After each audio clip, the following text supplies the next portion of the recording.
So welcome to our Monona Terrace WRIGHT Design Series special fall edition. We're pleased to have you here with us. My name is Heather Sabin. I'm program coordinator here at Monona Terrace. Henry can vouch for me. We've got a lovely fall day of currently 60 degrees. We've got people that are renting our rooftop for parties tonight. When the sun goes down, they may get a little cool, but it's a lovely fall day here. Our presenter will take a few minutes of questions after this presentation tonight. So I'd like to remind you that we do use the Q&A button and not chat for our webinars. So if you would like to communicate with me or ask a question, please go ahead and type it into the Q&A function. And we will go through those after our talk tonight and do our best to get to as many as we can. Also, the raise hand function is not something we use, so go ahead and just use Q&A tonight. Our lecture is being recorded, so if you have to jump off early, please know that you can go to our website, mononaterrace.com, and go to the WRIGHT Design Series page. And it usually takes a couple of days, but we'll get a recording loaded to that page probably by the weekend. You'll find it archived there. So we've got a couple of sponsors tonight making this lecture happen. And first, I'd like to acknowledge our ongoing sponsor, the American Institute of Architects, Wisconsin. Thanks to them. And a special additional sponsor tonight, WRIGHT in Wisconsin. And for those of you unfamiliar with the group, WRIGHT in Wisconsin's mission is to promote, protect, and preserve the heritage of Frank Lloyd Wright, his vision and his architecture, as well as the work of his apprentices, Taliesin Associated Architects and like-minded architects in his native state of Wisconsin. So I hope that you will learn more about the work of this organization by visiting wrightinwisconsin.org. And actually, we have a person here from the board of that organization to say hello tonight. So I'd like to pass it at this time to Henry St. Maurice, who is the treasurer of WRIGHT in Wisconsin and a longtime board member. Henry, take it away. Thanks. Thanks very much, Heather. I'm very pleased to be part of this partnership with Monona Terrace and our group, which you so ably introduced. I would like to plug that you visit our website, wrightinwisconsin.org, but not during the webinar. And that if you see the brown Frank Lloyd Wright Wisconsin Trail guides in the state to the public sites, and also if you're an opportunity to attend one of our annual tours, brochures are available online and also at most of the highway rest stops. So please keep us in mind when you're planning visits. But tonight we're going to be traveling further north out of state to hear about some designs in our neighboring state of Minnesota. And it's my great pleasure to introduce our speaker tonight. Richard Kronick is a full-time freelance writer since 1985, specializing in architecture and engineering. He is the co-author of two books. First, Prefurbia, Reinventing the Suburbs from Disdainable to Sustainable. And the second book, Neighborhood Architecture, Irvine Park, St. Paul, which is a coloring book and winner of the 2022 David Stanley Gebhardt Award, honorable mention. Kronick has written more than 150 articles on architecture and engineering for publication and received 3 Steve Murray Awards for lifetime achievement in the 2021 Minneapolis Preservation Awards for 40 years of writing, teaching, lecturing, and giving tours on a wide variety of architectural history and topics. He is also a professional musician who plays string bass, electric bass, and sings in 2 Twin Cities bands. So without anything further, let's hear from Richard Kronick. Thank you, Henry. And also I want to extend my thanks to Heather and to Henry's cohort, George Hall, the president of WRIGHT in Wisconsin, who personally connected me with Monona Terrace. Okay, so first of all, I want to give everyone some basic facts regarding Purcell and Elmslie. George Grant Elmslie was born in Scotland in 1869. At age 15, that's in 1884, he immigrated to Chicago with his family. George had shown artistic talent as a boy, and a relative suggested that he should go into architecture. So after high school in Chicago, he apprenticed as a draftsman in the office of Joseph Silsbee, an architect in Chicago who specialized in the Queen Anne style. Elmslie's fellow draftsman in Silsbee's office was the young Frank Lloyd Wright. Wright soon left Silsbee's office to take a job as a draftsman in the office of Denkmar Adler and Louis Sullivan. Sullivan quickly recognized Wright's talent and appointed him chief draftsman. When more help was needed in the Adler and Sullivan office, Wright recommended Elmslie, who was hired in 1889. But then Sullivan, as probably everyone here knows, fired Wright in 1894 for taking commissions on the side, which was forbidden in his contract, and Elmslie succeeded Wright as Sullivan's chief draftsman in 1895. William Gray Purcell was born in 1880, so 11 years younger than Elmslie. He grew up in the Chicago suburb of Oak Park, then earned an architecture degree at Cornell University in 1903, and in the same year met George Elmslie in Chicago. By that year, 1903, Elmslie had been Louis Sullivan's chief draftsman for 8 years, and Elmslie arranged for the younger Purcell to work as a draftsman in Sullivan's office. That was just for a few months in 1904.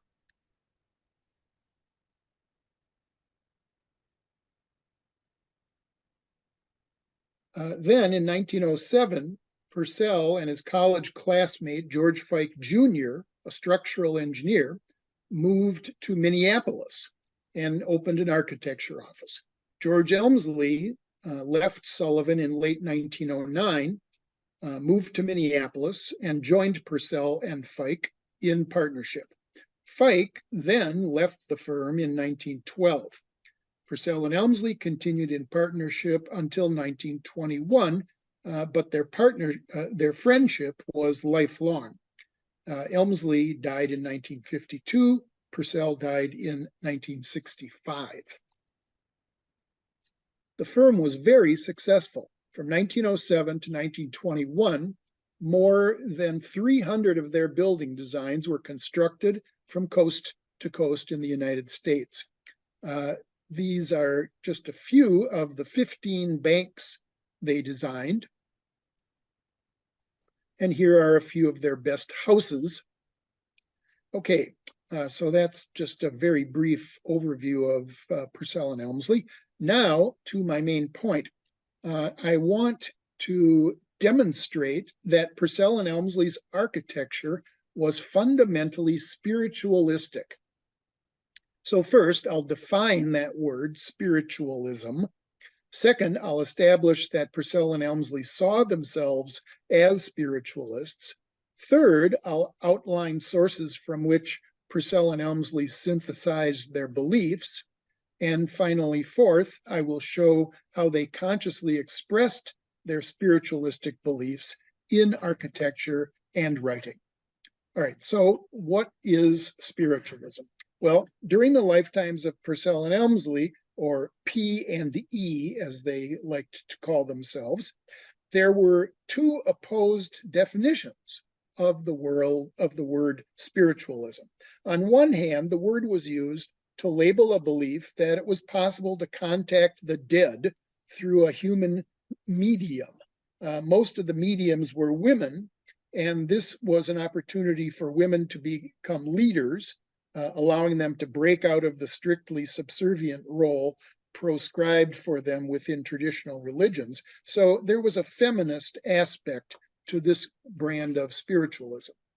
And the best known examples of this were the phenomenal popularity of the three Fox sisters of Rochester, New York. Beginning in 1848, they held seances in their house, during which guests heard knocking sounds. The sisters told their guests these sounds were communications from a man who had died in the house. They and their supporters claimed that these communications proved the immortality of the human soul. For many years, the Fox sisters made a living by charging admission to public seances. One of the sisters, in her old age, admitted that the seances and the supposed contacts with the dead were all fake, and that the sisters made the noises themselves by bumping their legs against tables. The Fox sisters were part of the wave of intense spirituality that spread through the US during the 19th century in what are called the Great Awakenings. Shaker communities were established in which people became delirious and had visions while engaging in intense dancing. There were thousands of tent meetings led by preachers of many denominations. Horace Greeley, editor of the New York Tribune, became interested in these activities, and it was he who coined the terms spiritualism and spiritualist. Now, that's background. I have, in fact, found no evidence that either Purcell or Elmslie believed it was possible to contact the dead. Instead, they were part of a more intellectual stratum of spiritualists. For example, under the influence of his first wife, Edna, William Purcell became a member of the Christian Science Church. I see this as part of an attempt by Elmslie and many other people to square 19th century advances in science, especially Darwin's writing about evolution, with traditional religious beliefs. For example, here's a statement by a Christian Science church that I found online, which I think Purcell would have agreed with. Our understanding does not deny that many infections have a bacterial origin, and a Christian scientist would not presume to question the accuracy from a medical standpoint of a competent diagnosis. What a Christian scientist does question is the physical framework of causation itself. To take a medical analogy, a Christian scientist regards all forms of disease as symptomatic of an underlying condition that needs to be healed. This is the healing or spiritual wholeness that he or she seeks to effect through prayer. So both Purcell and Elmslie stated on many occasions that spirituality was central to their architecture. For example, here are a few moments that I have edited together from a lecture that Purcell recorded on audio tape in 1941 to explain the meaning of his partnership with Elmslie. The immaterial functions of man are the important ones. The hopes, ideals, joys, and the ethics of the people must find expression. Indeed, there is no eventual way to deny them. And this partnership could distinguish for any building operation from just but basic convictions that combined procedures develop. Every opportunity in speech and in buildings that stated their beliefs. One might sum their credo thus: architecture is the form and material of building, charged to the utmost with meaning and feeling about use. So filled with the thought of living men, no language, fashion, tradition, or spiritual interrelation avail to raise any structure aloud. Architecture anticipates the spiritual life of the people who are to occupy its spaces. I'm going to repeat Purcell's last sentence. He said, architecture anticipates the spiritual life of the people who are to occupy its fabrics. Purcell and Elmslie made a more formal statement of their philosophical beliefs in the January 1913 issue of the Western Architect magazine. In fact, this entire issue of the magazine was devoted to Purcell and Elmslie's work, and the magazine's editor gave them free rein to write and design the entire contents. Their lead article, shown at the beginning of the article here, was entitled "The Statics and Dynamics of Architecture." A subtitle declared that the article included, quote, "a brief statement of the background of their belief," end quote. The article begins as follows. "The unity of life is divided into two phases, the static and the dynamic. The static phase is all-pervasive, is universal, is eternal, and does not change. The dynamic phase is likewise universal and eternal, but conjoined with creative spirit, it changes with every process of nature." Then they go on to say that all works of art also have this two-phase nature, part static and part dynamic. The final paragraphs of the article read like a benediction intended to inspire the reader to connect these two aspects of life. Purcell and Elmslie ask, "Do we believe in our own integrity? Then let us express our integrity in our works. Let us not dissimulate. Do we believe in our spiritual resources? Then let us rely on ourselves. Let us not forsake ourselves. Do we believe in the divine creative impulse dwelling within us and working through us? Then let us not deceive ourselves. Let us believe that beneficence may be worked through us, that genuine power is common to all. Do we believe in the reality of life? Then let us not deny our presence in the supernal scheme of an ordered universe." This is exactly what Purcell had in mind when he told us that Purcell and Elmslie's purpose was to, quote, "anticipate the spiritual life of the people," end quote. So I think this naturally leads to the question, what were Purcell and Elmslie's sources? Where did these beliefs come from? We have the answers because both men left behind a great deal of writing about their sources of inspiration. One of the most important of these was, in fact, Louis Sullivan. As I said earlier, Sullivan employed Elmslie for 20 years and Purcell for a few months. Both men held Sullivan in great esteem and often referred to Sullivan as their master. In a letter to Purcell, Elmslie once described Sullivan as, quote, "like a god sitting on Olympus," end quote. Sullivan's basic idea was that the design of any building should grow organically from all the factors bearing upon the building. He said an architect, quote, "must cause a building to grow naturally, logically, and poetically out of its conditions," end quote. Because of this, Sullivan and his followers called their architecture organic, which can be interpreted in several ways. First, Sullivan thought an architect should breathe life into a building. He wrote that, quote, "the real architect is first, last, and all the time not a merchant, broker, manufacturer, businessman, or anything of that sort, but a poet who uses not words but building materials as a medium of expression.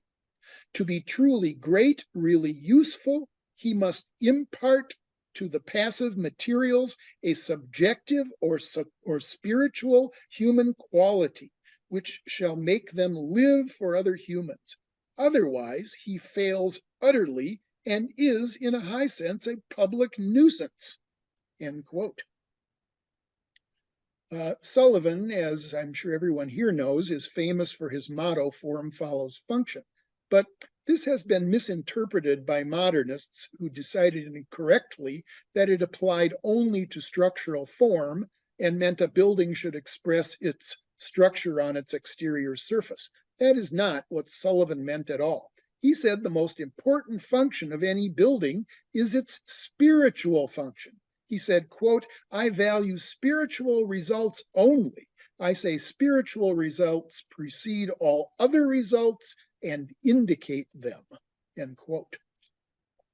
So that's one way to understand the idea of organic architecture. Another is to understand that Sullivan and his followers were greatly influenced by the transcendentalism of the nonconforming Unitarian minister Ralph Waldo Emerson. Emerson assigned a special role to artists. He wrote that nature is the material expression of God, and that artists and architects had a solemn duty to produce works that expressed the relationship between humans and nature. Based on that idea, Sullivan thought images of growing plant life were the most appropriate ornament for any building. And we're looking here as labeled the Krause Music Store, one of Sullivan's last projects before he died. And the ornament here, which portrays plant life with other symbols, is made out of terracotta, which translates directly as burnt earth, made out of very finely ground up clay molded in these shapes. All right, so this is another way to understand that idea of organic architecture, that Sullivan put growing plant life on his buildings. A third way to understand the idea of organic architecture is to see that Sullivan thought of the plant life ornament as an exuberant final flowering of the architect's thinking about a building. And so organic in the sense of the building grew out of the architect's mind. Elmslie, after working for Sullivan for 20 years, became adept at creating this kind of organic ornamentation. So when Elmslie left Sullivan and joined Purcell and Fike in Minneapolis in early 1910, Elmslie was put in charge of designing all of the firm's architectural ornament. This, what you're looking at now, is one of my favorite examples. It's in the first house designed by the new partnership of Purcell, Fike, and Elmslie. It's a house in Minneapolis. While Elmslie owed much to Sullivan, William Purcell wrote in an autobiographical essay that his maternal grandfather, William Cunningham Gray, was the single most important influence on his ways of thinking and living. And grandfather Gray's teaching was yet another source of Purcell's spiritualism. Every summer, from Purcell's 9th year to his 21st year, he accompanied his grandparents to an encampment of log houses in the woods of northern Wisconsin, where much of their livelihood was derived from hunting, fishing, and gathering wild foods. There also, Grandfather Gray wrote editorials for The Interior, a newspaper he edited and published with support from Cyrus McCormick, inventor of the McCormick Reaper. Dr. Gray wrote that, quote, "The all-pervasiveness of the spiritual has always been instinctively recognized by man. While it is atmosphere, it is also a component part of fixed organisms. As there is no clear line of division in the range of life, none between organic and the inorganic, so there is no sharp separation between the material and the spiritual," end quote. Theosophy was and still is one of the most important and well-documented spiritualistic ideologies. The word theosophy is a scholarly adaptation of Greek, meaning divine wisdom. It refers to a body of thought with roots in Buddhism, Hinduism, and Platonism. To summarize theosophy's main ideas, I'll quote from two of its proponents who were acknowledged by both Purcell and Elmslie as influences on their work. First, Peter Demyanovich Uspensky, a Russian mathematician and mystic, and second, Claude Bragdon, an American architect and writer. In an autobiographical essay, Purcell said he had read and reread Uspensky's 1911 book entitled Tertium Organum, the third canon of thought, a key to the enigmas of life. Ouspensky explained that his Latin title, Tertium Organum, meant, quote, the third instrument of thought, end quote. And that refers to Aristotle, whose pupils published his ideas under the title organon, or instrument, and also to Francis Bacon, who published his ideas under the title novum, or organum. In Tertium Organum, Ouspensky tells us that human consciousness can rise above the plane of time and see the spring behind and the autumn ahead, see simultaneously the budding flowers and the ripening fruits. It can make the blind man recover his sight and see the road along which he passed and that which still lies before him. Claude Bragdon helped to translate Tertium Organum from Russian to English and was instrumental in getting it published. Bragdon was a self-professed theosophist who had concurrent careers as an architect and author. He published 15 books and numerous articles. Bragdon met Sullivan and Elmslie in Chicago. In January 1905, Bragdon published an article in the magazine House and Garden entitled An American Architect. It was a lengthy recitation of praise for Sullivan. In letters to Bragdon and Purcell, Elmslie reminisced about Bragdon's visits to Sullivan's office and where architecture and philosophy were discussed. Echoing Ouspensky's ideas, Bragdon tells us that those of this world who succeeded developing higher dimensional or cosmic consciousness will indeed inherit, will control, and regulate human affairs by reason of their superior wisdom and power, end quote. In all time periods, spiritualists have used mathematics as a tool for understanding the universe and achieving enlightenment. In fact, Bragdon wrote that, quote, mathematics possesses the most potent and perfect symbolism the intellect knows. And this symbolism has offered for generations certain concepts whose naming and envisagement by the human intellect is perhaps its loftiest achievement, end quote. The idea that math is essential to achieving enlightenment was especially attractive to architects like Purcell and Elmslie, who thought about and created geometric forms every day in their work. Purcell and Elmslie believed their role was to create interior spaces that would sustain and enhance the human spirit. And here's a wonderful example of that.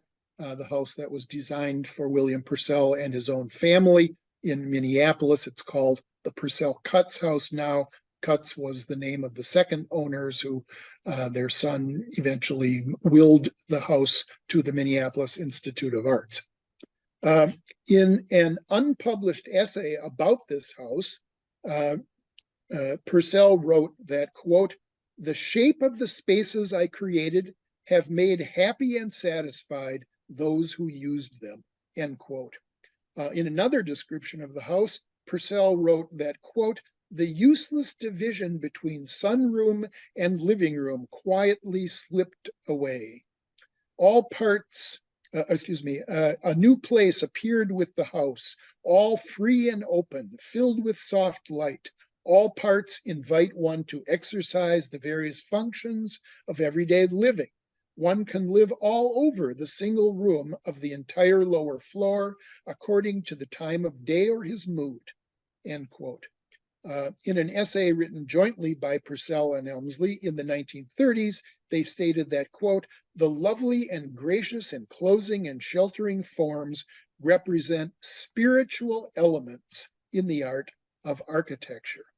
And a little bit of explanation. What you're looking at here is you're in the living room and you're looking up at the dining room, which is connected but separated by this half wall that's right in the middle of the photograph. I want to focus your attention on the form that I've pointed out in these three photographs. It appears again and again in Elmslie's ornament. Knowing Elmslie's philosophical leaning, I conclude that it is anthropomorphic, a visual metaphor for humans, or perhaps for the souls of all humanity. By placing the human form within growing plant life, that's what all of this material swirling around the anthropomorphic form is.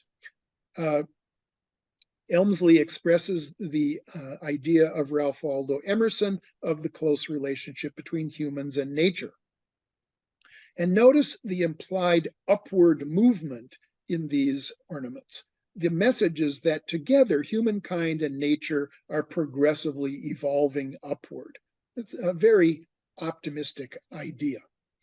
And compare Elmslie's human soul form, as I call it, with Leonardo da Vinci's famous self-portrait known as Vitruvian Man. In his biography of Leonardo, Walter Isaacson says Leonardo's goal in the drawing was, quote, to figure out how we fit into the grand scheme of things, end quote. And that is exactly what Elmslie intended to express in architectural ornament, that we humans are part of nature. George Elmslie felt that this flowering of the human spirit was the driving force in his design process. In an autobiographical essay, he said, quote, most of my thinking about architectural projects is done away from the drawing table. To me, that is the best and happiest way to integrate problems in plan and design, end quote. In another manuscript, he wrote that if a work of art, quote, is not an emanation of the spirit, it is not of primary importance, end quote. And in a letter to Purcell, he wrote, quote, the best architectural work of the day is finally only common sense charged with a human spirit. Here is another symbolic expression of spiritualism that appears again and again in both Purcell's and Elmslie's ornament. This idea, which is a series of squares within squares within squares, is a representation of the so-called fourth dimension. 19th century mathematicians speculated on the possibility of a fourth dimension, that is, an actual physical dimension that existed in addition to the three that we know, height, length, and breadth. The title pages shown here represent dozens of publications that have been devoted to this idea of a fourth physical dimension. The one on the right, published in 1904 by the English mathematician Charles Howard Hinton, is referred to by Ouspensky, who I quoted earlier, in his book Tertium Organum. Since William Purcell wrote that he had read Tertium Organum over and over, and since Purcell and Elmslie were lifelong friends, I conclude that they were both well aware of Hinton's ideas.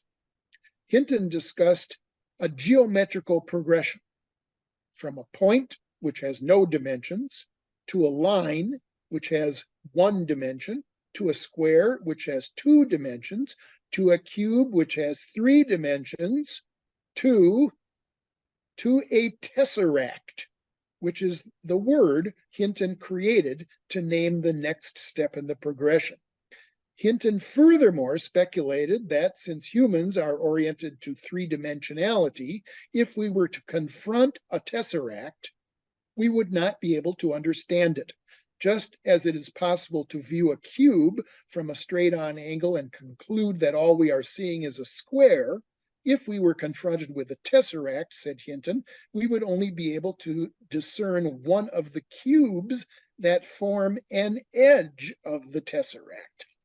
Is this sounding strange to you? Yeah, it is. Next, Hinton said that if the cubes that make up a tesseract happen to be of different colors, Then, as this tesseract passed through our three-dimensional existence, what we would see is a cube that miraculously seemed to change color. He represented the idea with this time-lapse series in his book. Hinton anticipated that readers would not readily understand or even accept his ideas. He said, in order to understand the fourth dimension, we need to expand our consciousness. Spiritualists like Purcell and Elmslie embraced this because it resonated with their idea that we need to expand our consciousness to become more unified with nature. And so spiritualism and the idea of a fourth dimension became intertwined. Many spiritualists, including Purcell and Elmslie, used the words the fourth dimension as a shorthand for art in tune with the cosmos. For example, Purcell described his partner Elmslie's artistic technique as, quote, a fourth dimensional motion trace, end quote. Both Purcell and Elmslie borrowed Hinton's forms and represented them in building materials. Here are two buildings designed by Purcell and Fike before Elmslie joined the firm. On the left, the Stewart Memorial Church. On the right, a house for a Mr. Getzenberger, who was one of their contractors, a metal worker. And here are tesseracts in buildings designed by Elmslie after he joined Purcell and Fike. And especially want to direct your attention to the one at upper right, where I don't know how many layers of squares within squares there actually are there. It's probably 10 or 15 or something like that. So as I have shown, Purcell and Elmslie expressed their spiritual beliefs in writing, in spatial organization, and in their decorative designs. Though the two men had their arguments over the years, I believe the congruence of their philosophical viewpoints was a major factor in their lifelong personal bond and a contributing factor in the success of their business partnership. Thank you very much. And I'll give it back to Heather.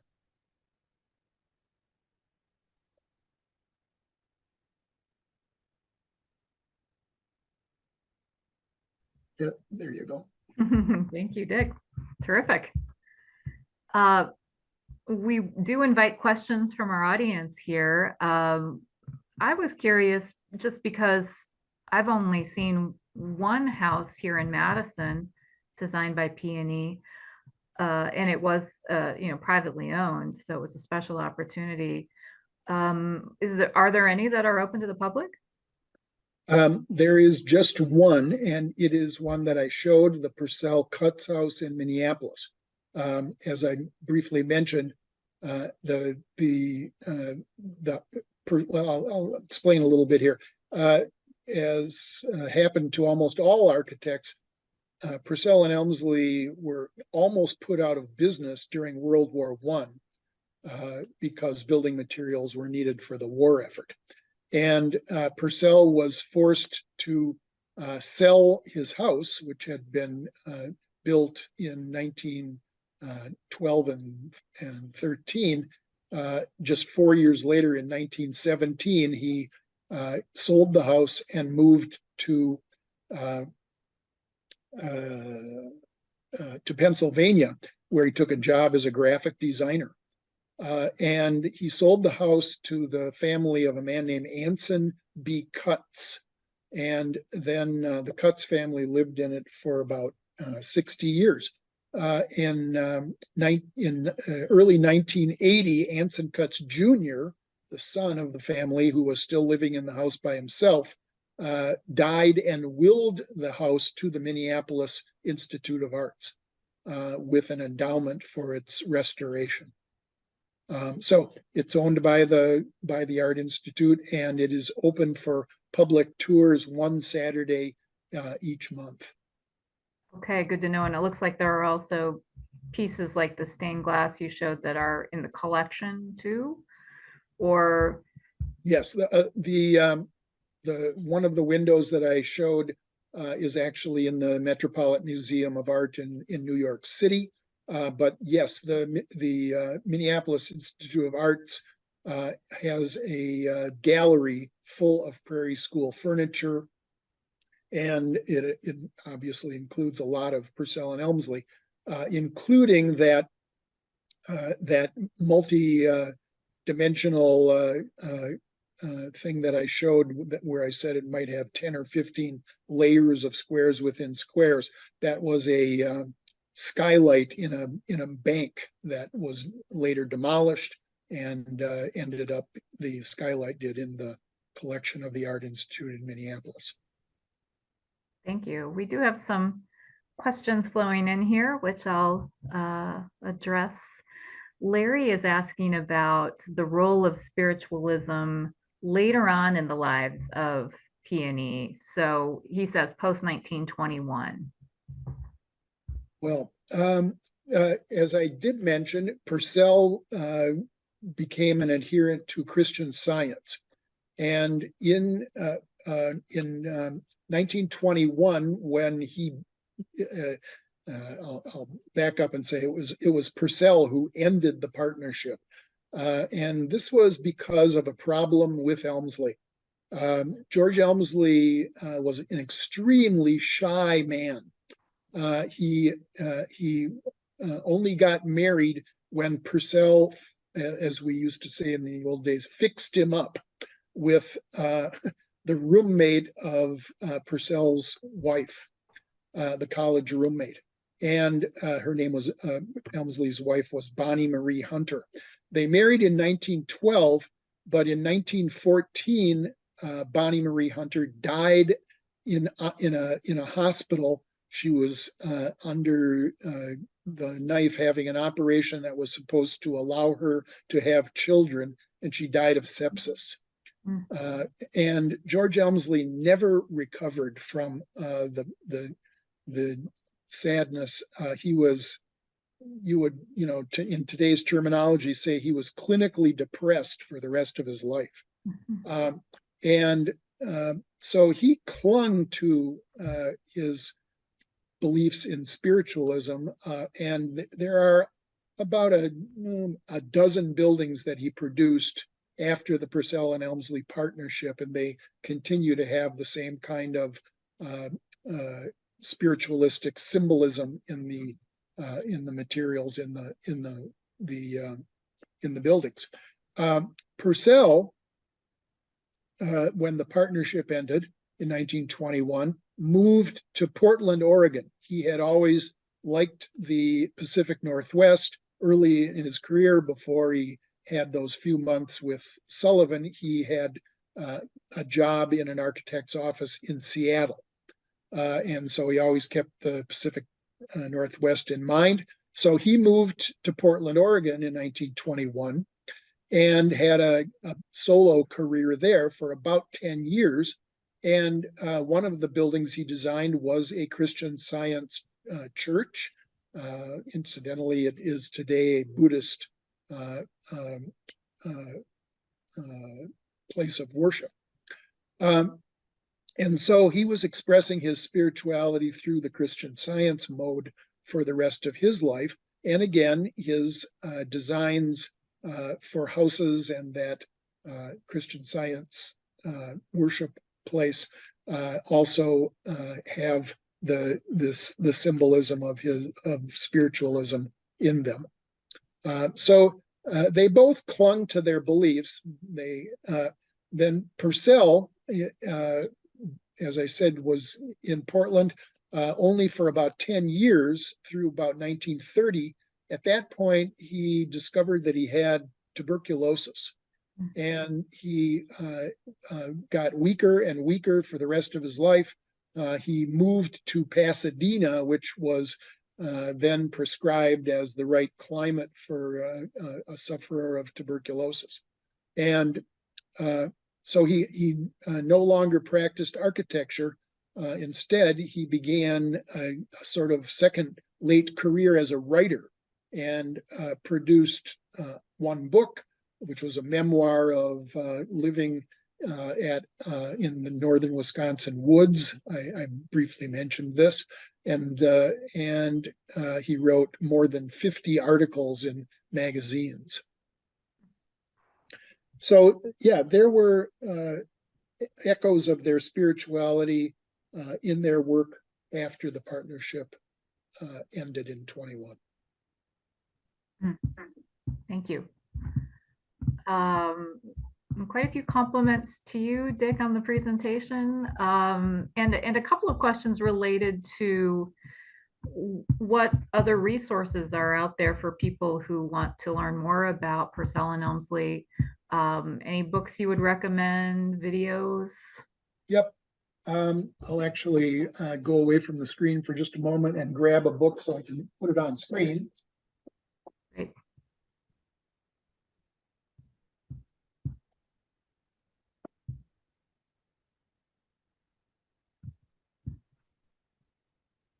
Not sure how much people can see of this, but this is the book. It's entitled Purcell and Elmslie, Prairie Progressive Architects.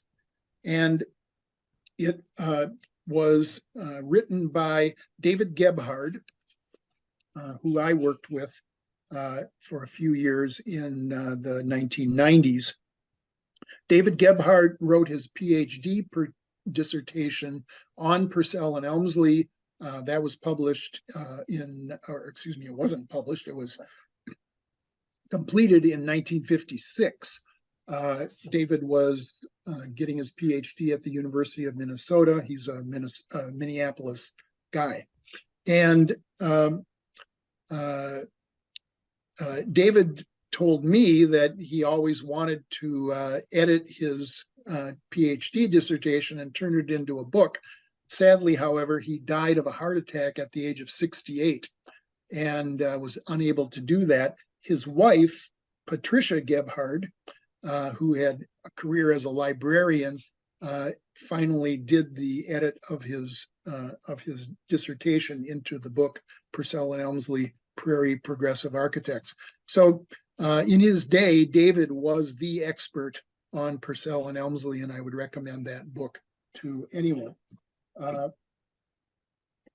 There is a more coffee table style book by an author named Dixie Legler.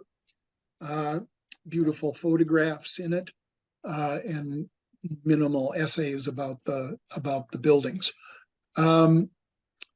Let's see. I have done a video for Minnesota.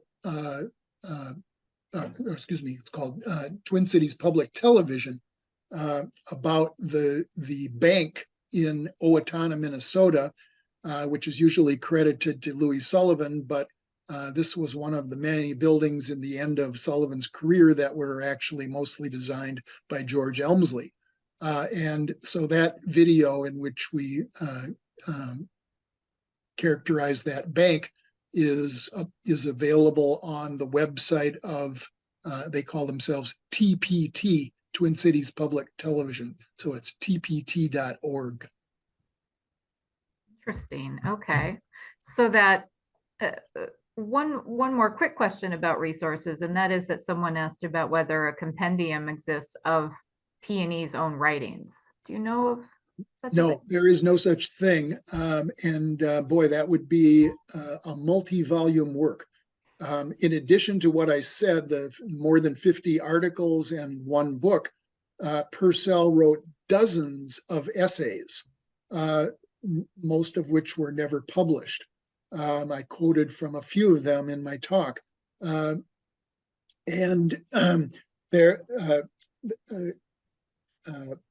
Purcell and Elmslie employed at various times up to about a dozen drafts people in their office. There's a remarkable amount of documentation about how the people working in the office and also the contractors absolutely loved Purcell and Elmslie. How good they were to work with, how clear their drawings were, and easy to build, not crazy with like what we were hearing about from Henry before the webinar began about having to slip steel into Frank Lloyd Wright houses to make them stand up straight. Purcell and Elmslie often used steel in their houses, which was rather rare in the 1900s and 1910s. So anyway, there's this huge amount of writings, and because the employees of Purcell and Elmslie were so loyal to them, these people saved all of the written material. Dick, we lost your audio. Am I still on? Hello? I can hear him. Someone said I can hear me. We can't hear you. I can. It's Henry. Henry says he can hear me. Ah, okay. Uh, Which means that our audience probably can too. So apologies. But can I ask my question now, Heather? Sure, Henry. Because I think I'm locked Can on Q&A. Henry, I want to finish what I was Sure, about sure. to say. Not then I'll- now, later. So there were two particular people one a draftsman who had worked in the Purcell and Elmslie office, and a best friend of William Purcell, who saved all of the paper, all of the essays, the articles, all this stuff, and it is all deposited in a component of the University of Minnesota library called the Northwest Architectural Archives. I have spent hundreds and hundreds of hours in that archive looking at Purcell and Elmslie's material. So that is where you can find, piles and piles of their written material. Thank you. Sorry about that. I think that was just my technology difficulty there and not anybody else's. Oh, good. Oh, boy. So then back to Henry. Well, Yes. thank you. The one question I had in passing, and maybe you hinted at this, is Theosophy was a strong influence on the third Mrs. Wright.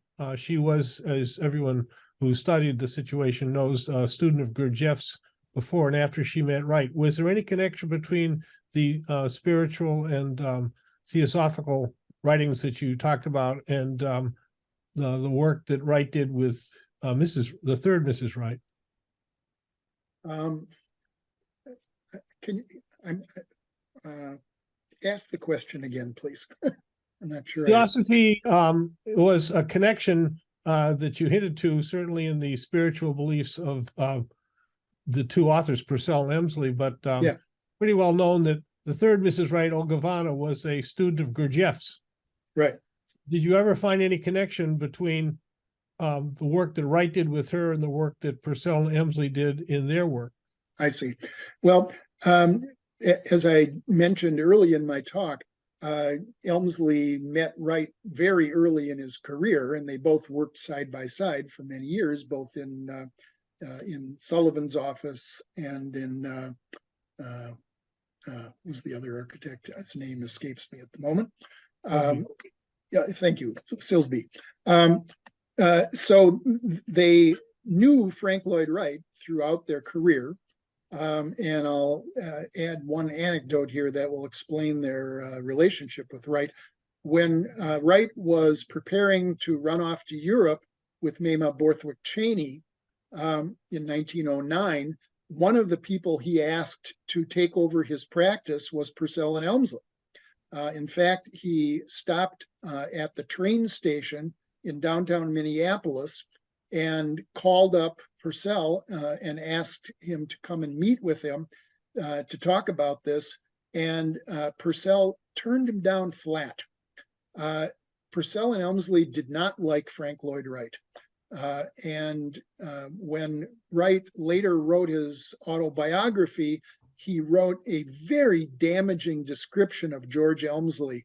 He said, among other things, George wasn't a minister's son, but should have been, and called him slow and other aspersions.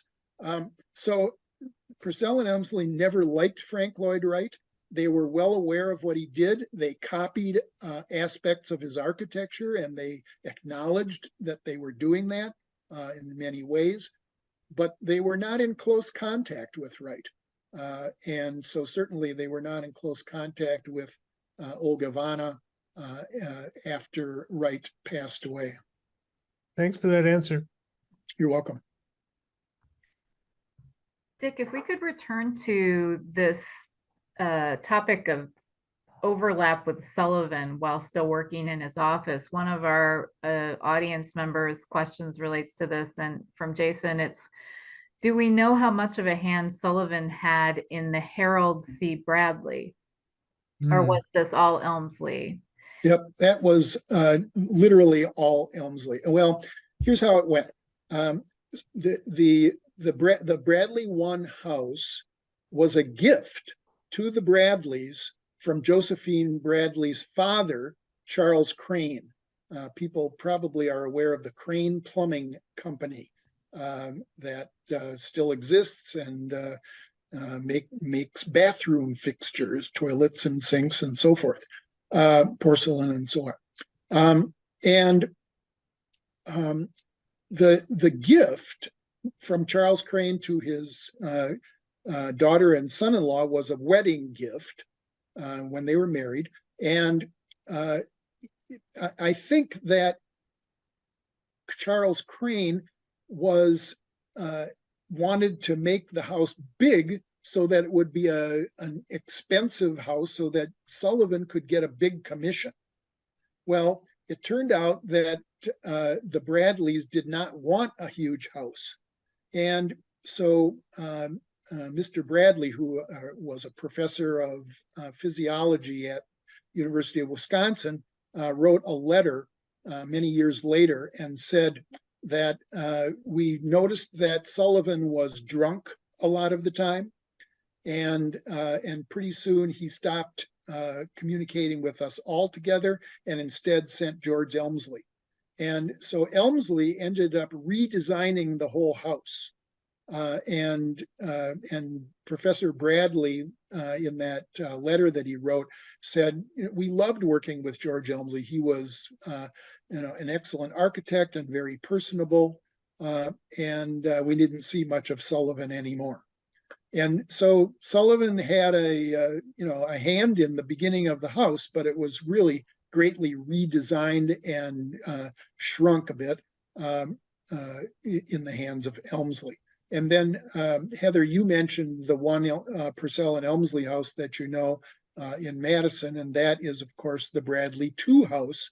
And the reason Purcell and Elmslie got that job was that the Bradleys liked working with George Elmslie on the first house. Yes, thank you for that clarification. I knew there were 2 Bradley houses. Right. Dennis asked about the difference between Elmslie and Purcell. One was academically trained, the other wasn't. Was Elmslie freer because of that? I don't think so. Elmslie, as I did say, was had great artistic talent, which showed up very early.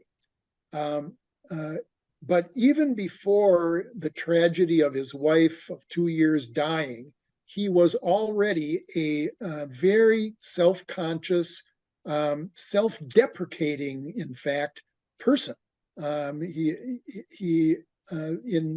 read hundreds of letters from Purcell and Elmslie, and he had this penchant for attacking himself and saying, "Oh well, it's nothing. It's just me," things like that. And so he had this very fragile personality. Purcell was exactly the opposite. Purcell was outgoing, a good public speaker, extremely self-confident. And why wouldn't he be? He's the firstborn son of a millionaire. Purcell's father, Charles Purcell, was a member of the Chicago Board of Trade and made millions selling grain and other commodities on the exchanges in Chicago. And so Purcell, was born with the silver spoon in his mouth, and that's how they could afford to send him to Cornell. And his father almost undoubtedly would have had to bankroll the inception of the office in Minneapolis. At that point, Purcell was, let's see, in 2007, he was 27 years old, just starting out in his career almost, and he wouldn't have had the money on his own. So they're very different in terms of their family backgrounds. Elmslie's father came to Chicago and was a laborer, basically. Moved from northern Scotland, the Highlands, because they weren't making it as farmers. So this was just the opposite of Purcell's situation. The Elmslies were poor, a family of I believe 7 children, all women except for George, all girls except for George. And so George grew up as this shy, self-effacing kind of guy, and Purcell was just the opposite of that.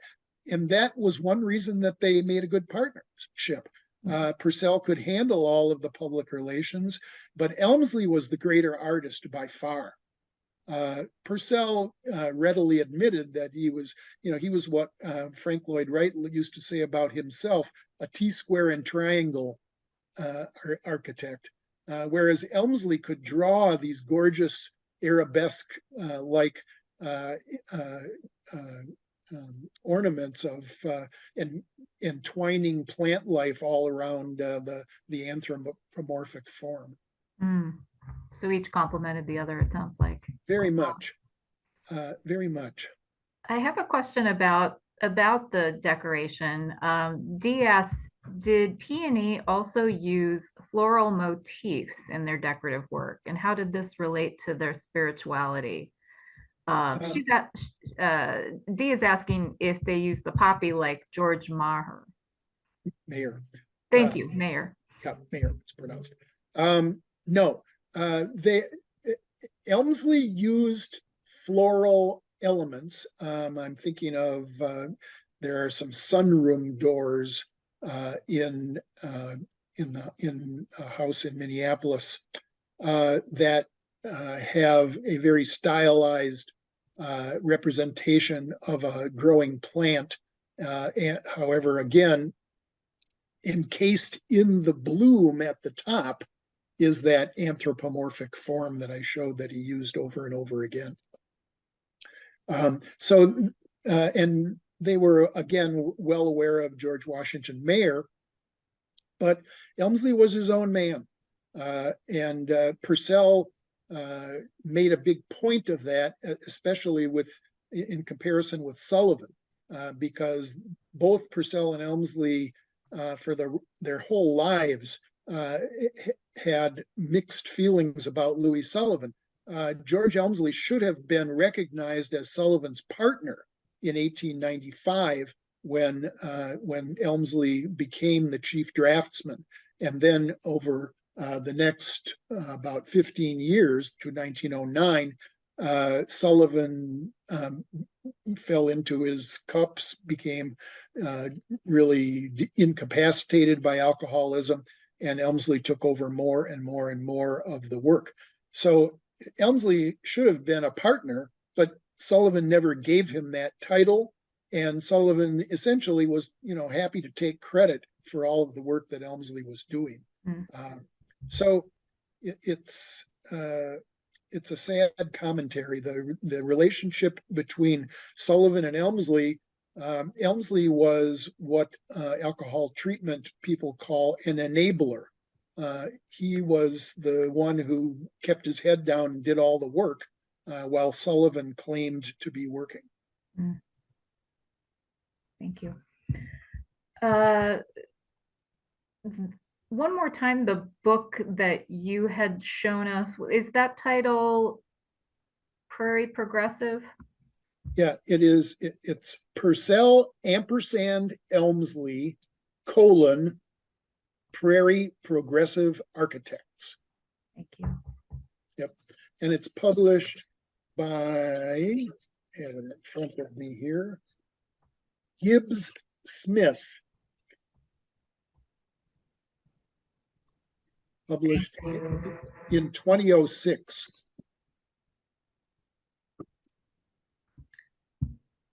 We had a question about the audio recording that you played, and unfortunately that didn't come across as well tonight. Dick and I did, test that earlier, and it was just the volume wasn't quite high enough, I think, for audience members to hear it. Is a transcript of that available? Dick, I am the only one who has it. Oh, okay. I'll tell you. Well, that's not true. The original audio tape, which is 1/4-inch Scotch audio tape, just like we used to use in the old days in recording, and it came to me in a rather amazing way. A curator at the Weissman Art Museum, which is part of the University of Minnesota here, contacted me and said she had discovered a box of materials that appeared to be related to Purcell and Elmslie, and would I like to take a look at them? And they were shoved in the back of some shelf somewhere in the museum.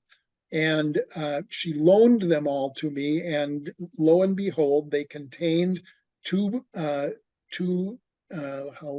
are they, about 8-inch reels of 1/4-inch audio tape. And so I played them and discovered that they were 2 lectures that Purcell had put on tape. And this was because, as I mentioned, he had tuberculosis. He was in Pasadena in the 40s and 50s, and too weak to travel up to Portland, where the Portland Arts Society, which he had helped to found when he was in Portland, asked him to come up and do a lecture about Purcell and Elmslie. And he wrote back, "I'm sorry, I'm unable to travel, so I'm going to send you an audio tape of my lecture." And so that's how it came to be, and then got lost for about 60 years, and suddenly I discovered it. Then subsequent to that, I had it transcribed to digital. And what I played is an edited about 1 minute of what is about an 1.25 hour lecture that he gave. So I have a transcript of the whole lecture. And if anybody wants to contact me, I'd be happy to send them a copy of it. The original audio tape is in the Northwest Architectural Archives in Minneapolis.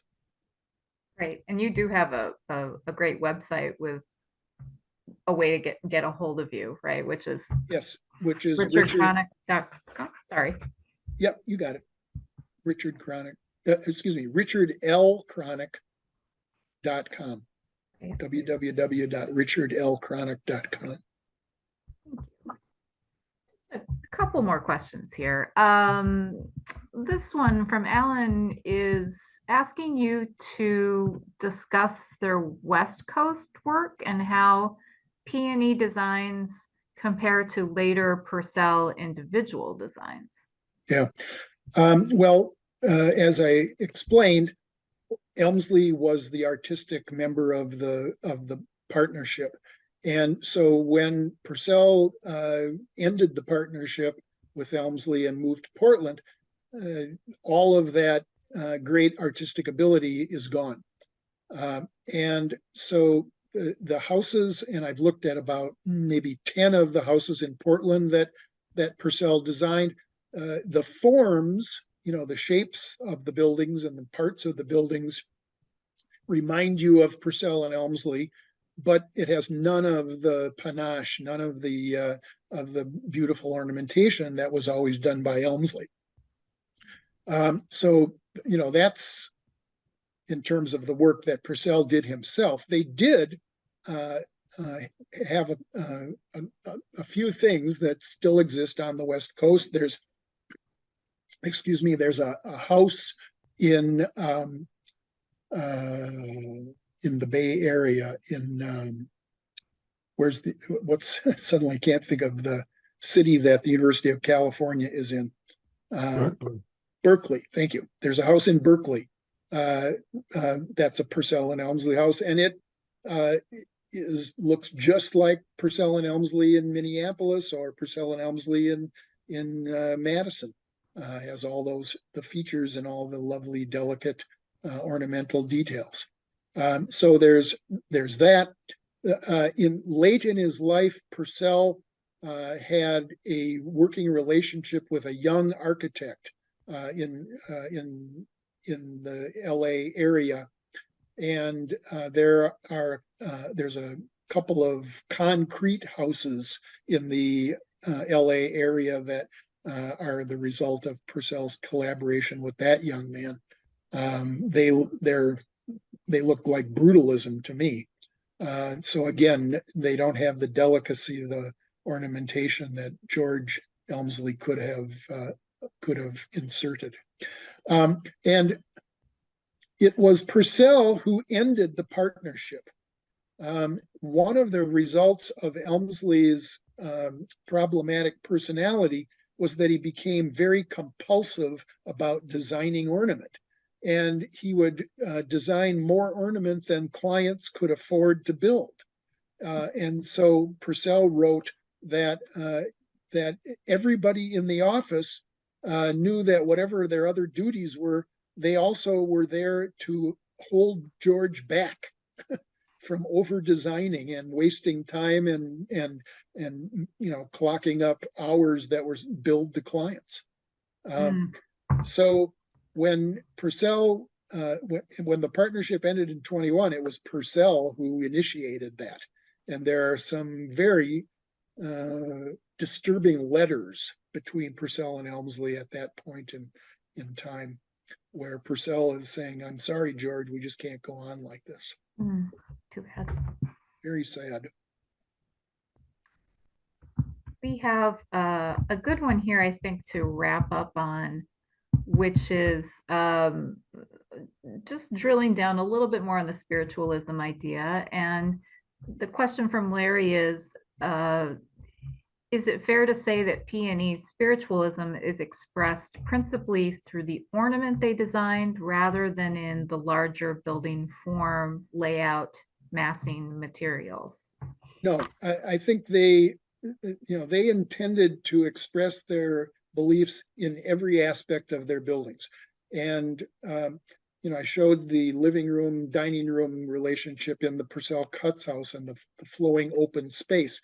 Well, the open plan, of course, is usually ascribed to WRIGHT. They were copying his ideas in that sense. But for them, the shifting geometry of the interior of a house was a subtle expression of change in the universe and how everything is related. So that they were trying to express their ideas that way, but of course that is very subtle, and Elmslie's ornamentation, it jumps right out at you when you go to a Purcell and Elmslie building, and so it seems to be the stronger statement. Thank you. Well, this has been a great presentation and great questions from our audience tonight too, and we appreciate that. I'd like to thank you, Dick, for participating tonight and bringing us your expertise on Purcell and Elmslie.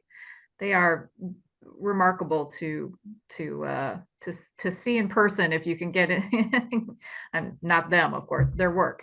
If you can see their structures. So I hope people will make an effort to at least go up to Minneapolis and check things out there. Henry, any parting words?